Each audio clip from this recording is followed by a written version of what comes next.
नमस्कार दोस्तों, स्वागत है आपका आज की वीडियो में। पहली खबर की बात करें तो रिपोर्ट्स के मुताबिक फ्रेंच प्रेसिडेंट इमैनुअल मैक्रोन के फरवरी के तीसरे हफ्ते में इंडिया विजिट से पहले डिफेंस मिनिस्ट्री इंडियन एयरफोर्स के 114 राफेल फाइटर जेट्स के प्रपोजल पर सीरियसली बातचीत शुरू कर सकता है।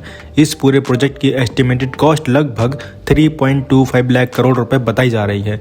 इस प्रपोजल के अंडर एयरफोर्स 114 राफेल जेट्स लेना चाहती है, जिसमें 88 सिंगल सीट फाइटर्स होंगे और 26 ट्विन सीट वेरिएंट्स।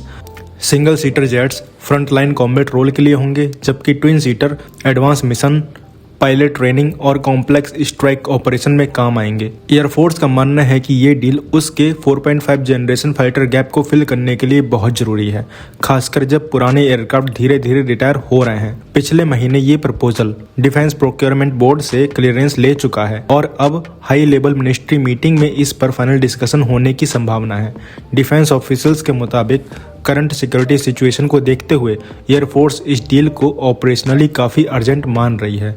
यहाँ पर लगभग 80% राफेल एयरक्राफ्ट इंडिया में ही मैन्युफैक्चर करने का प्रपोजल है। अगर ये प्लान आगे बढ़ता है तो फ्रांस के साथ एयरोस्पेस कॉर्पोरेशन का लेवल काफ़ी ऊपर चला जाएगा और इंडियन इंडस्ट्री को फाइटर जेट मैन्युफैक्चरिंग का रियल एक्सपीरियंस मिलेगा। नेगोशिएशन में टेक्नोलॉजी ट्रांसफर, इंडिजिनस कंटेंट और लॉन्ग टर्म इंडस्ट्रियल कैपेबिलिटी पर भी फोकस है। अगर डील फाइनल होती है तो इंडियन एयरफोर्स के पास राफेल फ्लीट का साइज काफ़ी बड़ा हो जाएगा।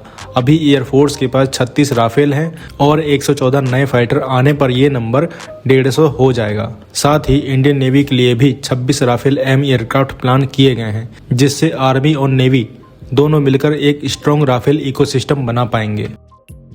अगली खबर की बात करें तो एचएएल के सीएमडी डॉक्टर डीके सुनील ने CNBC TV 18 से बात करते हुए बताया कि जो RFI यानी रिक्वेस्ट फॉर इन्फॉर्मेशन अभी निकाली गई है वो सिर्फ AMCA के 5 प्रोटोटाइप एयरक्राफ्ट बनाने के लिए है, पूरी प्रोडक्शन के लिए नहीं। उनका कहना है कि प्रोटोटाइप फेज कंप्लीट होने के बाद AMCA के मास प्रोडक्शन के लिए अलग से नया टेंडर निकाला जाएगा। HAL ने यह भी कहा कि भले प्रोटोटाइप रोल किसी और को मिले, प्रोडक्शन फेज में HAL फिर से compete करेगा।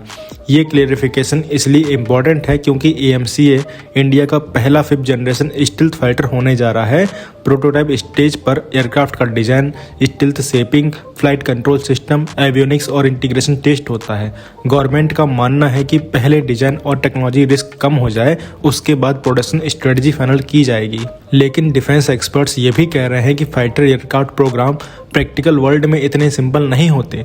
जो कंपनी प्रोटोटाइप बनाती है उसके पास एयरक्राफ्ट की डीप अंडरस्टैंडिंग आ जाती है, मतलब टूलिंग, प्रोसेसेस, वर्कफोर्स और सप्लाई चेन का पूरा एक्सपीरियंस। अगर प्रोडक्शन किसी और को दे दिया जाता है तो नई कंपनी को फिर से लर्निंग कर्व क्रॉस करना पड़ता है, जिससे डिलेज और कॉस्ट बढ़ सकती है। और HAL ये सिग्नल दे रही है कि AMCA प्रोग्राम से वो बाहर नहीं हो रही। HAL का एक्सपीरियंस फाइटर मैन्युफैक्चरिंग, मेंटेनेंस और लाइफ साइकिल सपोर्ट में काफ़ी स्ट्रॉन्ग है, इसलिए प्रोडक्शन फेज उसके लिए नेचुरल फिट माना जाता है। अभी तक ऑफिशियली ये कंफर्म नहीं हुआ है कि प्रोटोटाइप और प्रोडक्शन अलग अलग कंपनीज को ही दिया जाएगा या नहीं। कई एनालिस्ट का मानना है कि अगर प्रोटोटाइप बनाने वाली कंपनी का परफॉर्मेंस अच्छा रहा तो कंटिन्यूटी के लिए उसी को प्रोडक्शन देना ज़्यादा प्रैक्टिकल होगा। फिलहाल इतना क्लियर है कि AMCA का इंडस्ट्रियल मॉडल अभी फाइनल नहीं हुआ है। HAL ने अपना स्टैंड रख दिया है और गवर्नमेंट के पास अभी फ्लेक्सिबिलिटी भी है कि आगे क्या करना है और किस तरह के डिसीजन लिए जाएंगे, वो आगे देखेंगे कि क्या होता है। अगली खबर की बात करें तो इंडिया ने ऑफिशियली मलेशिया को उसके फ्रंटलाइन सुखोई फाइटर जेट को मॉडर्नाइज करने का ऑफर दिया है। इस बात की कंफर्मेशन खुद इंडियन गवर्नमेंट के senior diplomat secretary P Kumaran ने की है। इस प्रपोजल का सबसे इंटरेस्टिंग पार्ट ये है कि मलेशिया के सुखोई जेट्स को इंडिया की indigenous Astra MK1 air to air missile से फायर करने लायक बनाया जा सकता है।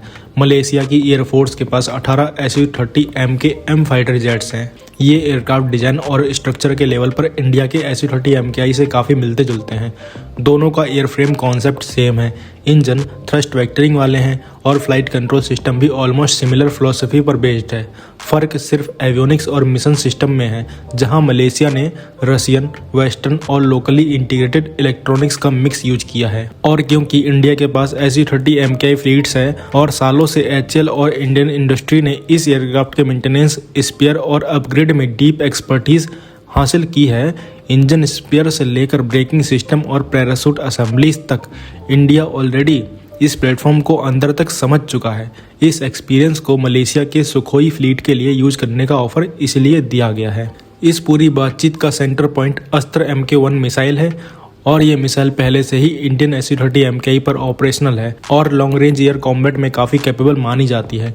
क्योंकि SU-30 MKI और MKM का बेसिक एयरक्राफ्ट आर्किटेक्चर सिमिलर है, इस मिसाइल को इंटीग्रेट करना टेक्निकली पॉसिबल माना जा रहा है और इसके लिए एवियोनिक्स इंटीग्रेशन और सर्टिफिकेशन का प्रोसेस होगा जो टाइम लेगा। अभी ये क्लियर नहीं है कि मलेशिया सिर्फ मिसाइल इंटीग्रेशन करेगा या इंडिया के जैसे फुल मिड लाइफ अपग्रेड का रूट लेगा। इंडिया खुद अपने 84 SU-30 MKI जेट्स को डीपली अपग्रेड करने की प्लानिंग में है, जिसमें नए सेंसर्स, एवियोनिक्स और वेपन शामिल होंगे। अगर मलेशिया भी वैसा ही अपग्रेड चाहता है तो टेस्टिंग और सर्टिफिकेशन का प्रोसेस इजीली 4-5 साल तक चल सकता है। अगली खबर की बात करें तो इंडियन कंपनी अपोजी एरोस्पेस ने ऑस्ट्रेलिया की एम्फीबियन एरोस्पेस इंडस्ट्रीज से 15 एम्फीबियन एयरक्राफ्ट का ऑर्डर दिया है, जिसकी टोटल प्रोग्राम वैल्यू लगभग 3500 करोड़ रुपए बताई जा रही है। इसके साथ ही अपोजी इंडिया में 500 करोड़ रुपए का इन्वेस्टमेंट भी करेगी। ये एयरक्राफ्ट कोई नॉर्मल प्लेन नहीं है। एम्फीबियन या सी प्लेन एयरक्राफ्ट लैंड पर ही ऑपरेट कर सकते हैं और पानी पर भी, मतलब जहां रनवे नहीं वहां भी ये प्लेन काम आ सकता है। गवर्नमेंट टूरिज्म, रिमोट कनेक्टिविटी और आइलैंड रीजन के लिए इन प्लेन्स को फ्यूचर रेडी सॉल्यूशन के तौर पर देख रही है। इस पार्टनरशिप के अंडर एम्फीबियन एरोस्पेस इंडस्ट्रीज और अपोजी मिलकर इंडिया में एक पूरा एम्फीबियन एविएशन इकोसिस्टम बनाना चाहते हैं। इसका सेंटर होगा एम्फीबियन एरोस्पेस इंडस्ट्रीज का एल्बाट्रोस 2.0 एयरक्राफ्ट, जो एक ट्रांसपोर्ट कैटेगरी सी प्लेन है और जिसमें लगभग 28 पैसेंजर्स बैठ सकते हैं। और अपोजी इंडिया में टेल सेक्शन मैन्युफैक्चरिंग, मेंटेनेंस और overhaul facilities, pilot training, simulation centre और advance system integration infrastructure develop करेगी।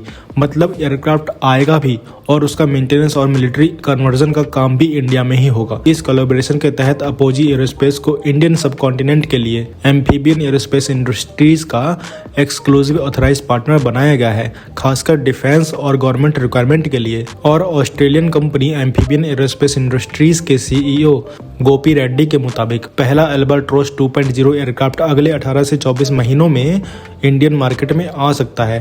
कंपनी का लॉन्ग टर्म प्लान ये है कि US के बाद इंडिया में एल्बाट्रोस का सेकेंड फुल मैन्युफैक्चरिंग और असेंबली लाइन सेटअप की जाए। इस पूरे प्रोजेक्ट को गवर्नमेंट पॉलिसी का भी स्ट्रॉन्ग सपोर्ट मिल रहा है। तो अगर प्लान ग्राउंड पर सही तरीके से एग्जीक्यूट होता है तो इंडिया साउथ एशिया का एम्फीबियन एविएशन हब बन सकता है। तो आप क्या कहेंगे इन सब खबरों के बारे में कमेंट सेक्शन में जरूर बताइए। मिलते हैं नेक्स्ट वीडियो में। Thanks for watching. जय हिंद, जय भारत।